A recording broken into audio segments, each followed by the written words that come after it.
എല്ലാവർക്കും നമസ്തേ. ശബരിമലയിലെ സ്വർണ്ണപ്പാളി വിവാദം ഓരോ ദിവസം കഴിയും തോറും സങ്കീർണമായിക്കൊണ്ടിരിക്കുകയാണ്. 30 കിലോ സ്വർണമാണ് അവിടെ നിന്നും മോഷണം നടന്നിരിക്കുന്നത്. ഇത്രയൊക്കെ വിവാദമായിട്ടും NSS ജനറൽ സെക്രട്ടറി ഇതേക്കുറിച്ച് ഒരക്ഷരം മിണ്ടാത്തതാണ് നായർ സമുദായാംഗങ്ങളെ ഏറെ വ്യാകുലപ്പെടുത്തിയിരിക്കുന്നത്. തീർച്ചയായും ശബരിമല എന്ന് പറയുന്നത് നായർ സമുദായത്തിൽപ്പെട്ടവർക്കുൾപ്പെടെയുള്ള ഹിന്ദു സമൂഹത്തിന് വൈകാരികമായ ബന്ധമുള്ള ഒരു തീർത്ഥാടന കേന്ദ്രമാണ്.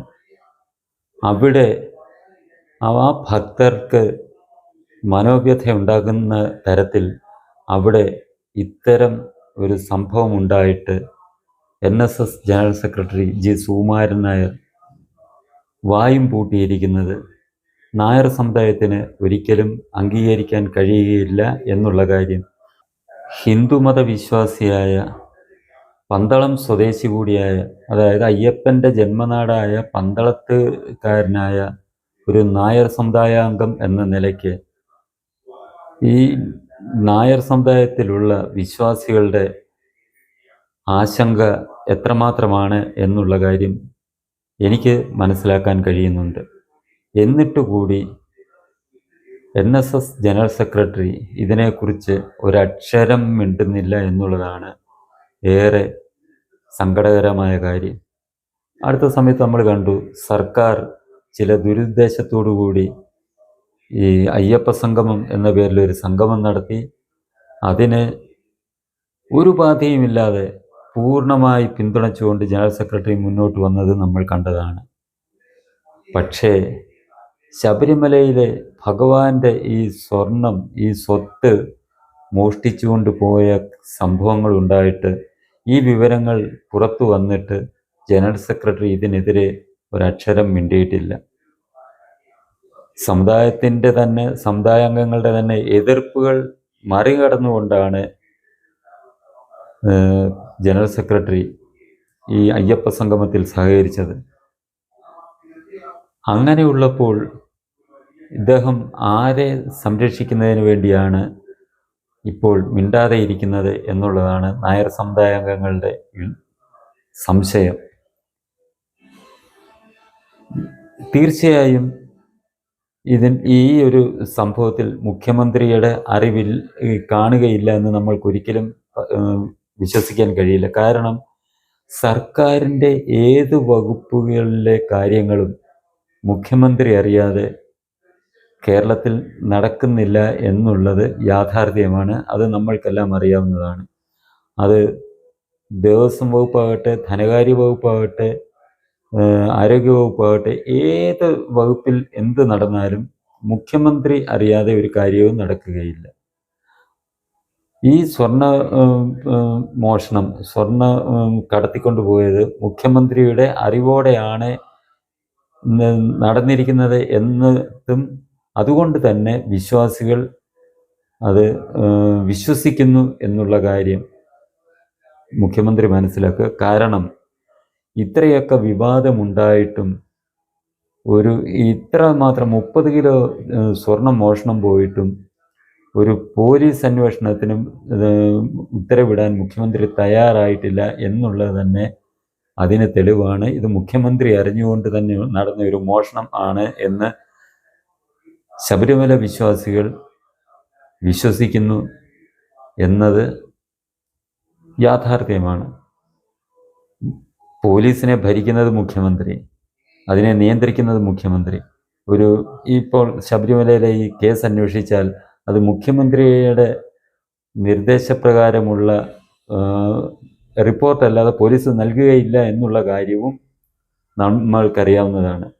ആ മോഷണത്തിന് അങ്ങനെ സംഭവിച്ചിട്ടില്ല എന്ന് വരുത്തി തീർക്കാൻ വരെ പോലീസുകാർക്ക് കഴിയും എന്നുള്ള സാഹചര്യം നിലനിൽക്കെ ഒരു പോലീസ് അന്വേഷണത്തിന് പോലും ഉത്തരവിടാൻ തയ്യാറാകാതെ മുഖ്യമന്ത്രിയും മൗനം പാലിക്കുകയാണ്. ഈ മുഖ്യമന്ത്രിയുടെ ക്ഷണപ്രകാരം അയ്യപ്പ സംഗമത്തിൽ പങ്കെടുത്ത സുകുമാരൻ നായർ മൗനം വെടിഞ്ഞ് ഇതിനെതിരെ പറയാൻ തയ്യാറാകുമോ എന്ന് ആകാംക്ഷയോടെ കാത്തിരിക്കുകയാണ് നായർ സമുദായ അംഗങ്ങൾ. അല്ല എന്നുണ്ടെങ്കിൽ തീർച്ചയായും നായർ സമുദായാംഗങ്ങൾക്ക് ഉള്ളിലുള്ള വളരെയേറെ സംശയങ്ങൾക്ക്, ചോദ്യങ്ങൾക്ക് ജനറൽ സെക്രട്ടറി മറുപടി നൽകേണ്ടി വരും. അതോ ഇനി അദ്ദേഹം പല പ്രാവശ്യം പറഞ്ഞിട്ടുണ്ട്, സമുദായാചാര്യൻ മന്നത്ത് പത്മനാഭൻ NSS രൂപീകരിച്ചത് തന്നെ ഹിന്ദു സമുദായത്തിനും ഹിന്ദു സമൂഹത്തിനും നായർ സമുദായത്തിനും ഉന്നതി ഉണ്ടാകണം എന്ന് കരുതി തന്നെയാണ് ഈ NSS അദ്ദേഹം രൂപീകരിച്ചത്. എന്നാൽ നേതൃത്വം സുകുമാരൻ നായരുടെ കയ്യിലെത്തിയതോടുകൂടി അദ്ദേഹം പറഞ്ഞു, NSS എന്നത് ഒരു സമുദായ സംഘടനയല്ല, ഹിന്ദു സംഘടനയല്ല, ഇതൊരു മതേതര സംഘടനയാണ് എന്ന് അദ്ദേഹം പറഞ്ഞിരുന്നു. അതുകൊണ്ടാണോ അദ്ദേഹം ശബരിമലയിലെ കാര്യത്തെക്കുറിച്ച്, എന്ന് വെച്ചാൽ ശബരിമല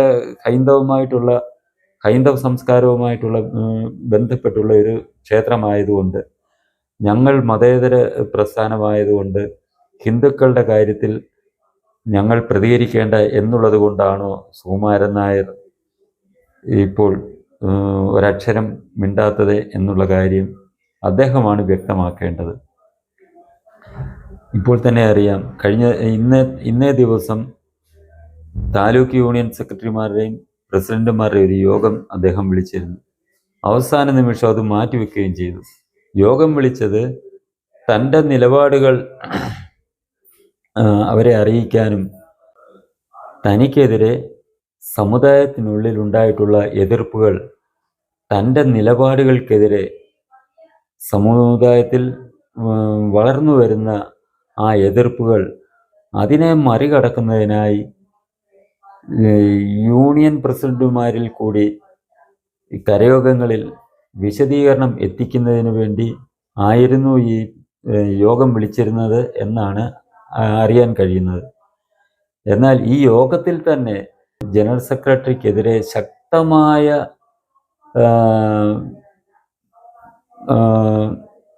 പ്രതിഷേധം ഉണ്ടാകും എന്ന് മനസ്സിലാക്കിയാണ് അദ്ദേഹം ഈ യോഗം മാറ്റിവെച്ചത് എന്നും അറിയുന്നുണ്ട്. അതിനു പകരം തൻ്റെ നിലപാട് കരയോഗങ്ങളിൽ അറിയിച്ച് അവരെ മയപ്പെടുത്തിയിട്ട് യോഗം വിളിക്കാൻ ഉള്ള തീരുമാനമാണെന്നും പറയപ്പെടുന്നു.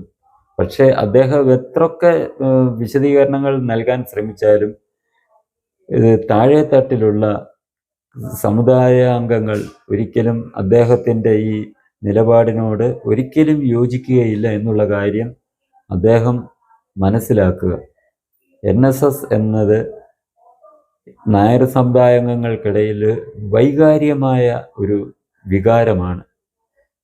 കാരണം മന്നത്താചാര്യൻ NSS രൂപീകരിച്ചത് എന്തിനെന്നുള്ള കാര്യം സമുദായാംഗങ്ങൾ ഇതുവരെ മറന്നിട്ടില്ല. ജനറൽ സെക്രട്ടറി മറന്നിട്ടുണ്ടെങ്കിലും ജനറൽ സെക്രട്ടറി ആദ്യം മനസ്സിലാക്കേണ്ടത്, അദ്ദേഹം വിചാരിച്ചാൽ ഒരു സമുദായാംഗത്തെ കരയോഗത്തിൽ നിന്ന് പുറത്താക്കാനോ ഒന്നും കഴിയുകയില്ല എന്നുള്ള കാര്യം അദ്ദേഹം മനസ്സിലാക്കുക. എന്നാൽ അദ്ദേഹം ഇപ്പോൾ സ്വീകരിച്ചിരിക്കുന്ന പല കാര്യങ്ങളെക്കുറിച്ചും സമുദായാംഗങ്ങൾക്ക് വിശദീകരണം നൽകേണ്ട ഒരു സാഹചര്യമാണ് ഉണ്ടായിരിക്കുന്നത്. നമ്മൾ തന്നെ ആലോചിക്കുക, ഏറ്റവും പ്രധാനം പതിറ്റാണ്ടുകളുമായി ബന്ധമുള്ള ധനലക്ഷ്മി ബാങ്കുമായി NSS എന്തുകൊണ്ട് ആ ബന്ധം ഉപേക്ഷിച്ചു എന്നുള്ള പരമപ്രധാനമായിട്ടുള്ള ഒരു ചോദ്യം നിലനിൽക്കുന്നുണ്ട്. അതിൻ്റെ കാരണം എന്താണെന്ന് ജനറൽ സെക്രട്ടറി സമുദായാംഗങ്ങളോട് വിശദീകരിച്ചേ മതിയാവൂ. ആ വിശദീകരണം ലഭിച്ചേ തീരൂ എന്ന് സമുദായാംഗങ്ങൾ തീർച്ചയായും ആവശ്യപ്പെടണം ജനറൽ സെക്രട്ടറിയോട്. പിന്നെ പല കരയോഗങ്ങളും നമുക്കറിയാം ഇവരോട് ഒട്ടി നിൽക്കുന്നവരാണ് എങ്കിൽ കൂടിയും അവിടുത്തെ അംഗങ്ങൾ ഒരിക്കലും അവരോടൊപ്പം ചേരുന്നില്ല. പക്ഷേ പലരും ഇതിൽ പ്രതികരിക്കാതെ, ഈ പൊതുയോഗങ്ങളിൽ പോലും പങ്കെടുക്കാതെ മാറി നിൽക്കുന്നതാണ് ഇത്തരക്കാർക്ക് ഇതിന് ഉള്ള ഊർജം പകരുന്നത്. ഇന്ന് നമ്മുടെ വെള്ളാപ്പള്ളി നടേശൻ സ്വർണം പാളി കാണാത്തതിനെക്കുറിച്ച് വിമർശിച്ച് സംസാരിച്ചിരുന്നു. അദ്ദേഹം ആത്മാർത്ഥത കൊണ്ടല്ല അതിനെ വിമർശിച്ചതെന്നുള്ളത് നമുക്കറിയാം. കാരണം പിണറായി സർക്കാരിൻ്റെ ക്ഷേത്രധ്വംസനങ്ങൾക്കെതിരെ അദ്ദേഹത്തിന് ഉറച്ച് പിന്തുണ നൽകിക്കൊണ്ടാണ് വെള്ളാപ്പള്ളി നടേശൻ മുന്നോട്ട് പോയിക്കൊണ്ടിരിക്കുന്നത്. ഈ ശബരിമലയിലെ ആചാരങ്ങൾ തകർക്കുന്നതിന് വേണ്ടി അല്ലെ യുവതീ പ്രവേശനത്തിന് വേണ്ടി സർക്കാർ നിലപാടെടുത്തപ്പോൾ ഈ ചാക്കിൽ കെട്ടി കുറെ യുവതികളെ ശബരിമലയിൽ കയറ്റി ശബരിമലയിലെ ആചാരം തകർക്കാൻ ശ്രമിച്ചപ്പോൾ അതിനെ സർവാത്മന പൂർണ്ണമായി പിന്തുണച്ചയാളാണ് വെള്ളാപ്പള്ളി നടേശൻ. സർക്കാരിനൊപ്പം നിന്ന ആളാണ്. ശബരിമലയിലെ ആചാരങ്ങൾ തകർക്കാൻ സർക്കാരിനൊപ്പം നിന്ന ആളാണ് വെള്ളാപ്പള്ളി നടേശൻ. SNDP യോഗം നേതാവ് വെള്ളാപ്പള്ളി നടേശൻ. അദ്ദേഹത്തിൻ്റെ ഒരു പ്രസ്താവന കണ്ടു ഈ സ്വർണ്ണപ്പാളി ഈ മോഷണത്തിനെതിരെ. എന്നിട്ട് കൂടി അന്ന് ആചാരം സംരക്ഷിക്കുന്നതിന് വേണ്ടി വിശ്വാസികൾക്കൊപ്പം മുന്നിട്ടിറങ്ങി നിലപാടെടുത്ത NSSO അതിൻ്റെ ജനറൽ സെക്രട്ടറിയോ ഇപ്പോഴത്തെ ആ ഒരു വിവാദത്തിൽ പ്രതികരിക്കാൻ തയ്യാറാകാത്തത്, ശബരിമലയിലെ സ്വർണ്ണ മോഷണത്തിന് ഭഗവാന്റെ സ്വത്തുക്കളുടെ മോഷണത്തിനെതിരെ പ്രതികരിക്കാൻ തയ്യാറാകാത്തത് NSSന്റെ നേതൃത്വത്തിലും NSSലും ഇത് തന്നെയാണ് നടക്കുന്നത് എന്ന് നായർ സമുദായാംഗങ്ങൾ ചിന്തിച്ചാൽ അതിനെ കുറ്റം പറയാൻ കഴിയുകയില്ല. കാരണം സർക്കാരിൻ്റെ നേതൃത്വത്തിൽ ഒരു തട്ടിപ്പ് നടന്നു, എൻ്റെ നേതൃത്വത്തിൽ ഇവിടെ തട്ടിപ്പ് നടക്കുന്നു. അങ്ങനെയുള്ള ഞാൻ എങ്ങനെയാണ് ഈ സർക്കാർ നടത്തുന്ന തട്ടിപ്പിനെ വിമർശിക്കുക എന്നുള്ള ഒരു ചിന്ത കാരണമാകാം NSS ജനറൽ സെക്രട്ടറി ഈ ഭഗവാന്റെ സ്വത്ത് കൊള്ളയടിച്ചുകൊണ്ട് പോയതിനെതിരെ പ്രതികരിക്കാത്തത് എന്ന് സമുദായാംഗങ്ങൾ ചിന്തിക്കുന്നു എന്നതാണ് യാഥാർത്ഥ്യം. ഇത്തരം സാഹചര്യങ്ങളിൽ സമുദായാംഗങ്ങൾ നേതൃത്വത്തിനെതിരെ ശക്തമായി എല്ലാ കരയോഗങ്ങളിലും കരയോഗ നേതൃത്വത്തിനെ നമ്മൾ മാറ്റി നിർത്തിക്കൊണ്ട് വിശ്വാസികൾ ഇതിനെതിരെ, സമുദായാംഗങ്ങൾ ഇതിനെതിരെ ശക്തമായി പ്രതിഷേധവുമായി രംഗത്ത് വരണം. കരയോഗ നേതൃത്വം നമ്മളെ അനുകൂലിക്കുന്നില്ലായിരിക്കാം, പക്ഷേ നമ്മൾ സമുദായാംഗങ്ങൾ ഇത്തരം തട്ടിപ്പിനെതിരെയും ജനറൽ സെക്രട്ടറിയുടെ ഈ നിലപാടിനെതിരെയും രംഗത്ത് വന്നില്ല എന്നുണ്ടെങ്കിൽ നായർ സമുദായം ഒരിക്കലും രക്ഷപ്പെടാൻ പോകുന്നില്ല എന്നുള്ള കാര്യം സമുദായാംഗങ്ങൾ മനസ്സിലാക്കുക. ഈ ചാനൽ നിങ്ങൾക്കിഷ്ടമായെങ്കിലും പുതിയ വീഡിയോകൾ ലഭിക്കുന്നതിനും ചാനൽ സബ്സ്ക്രൈബ് ചെയ്യുക. തുടർന്നു വരുന്ന ബെൽ ബട്ടണുകളിലും അമർത്തുക.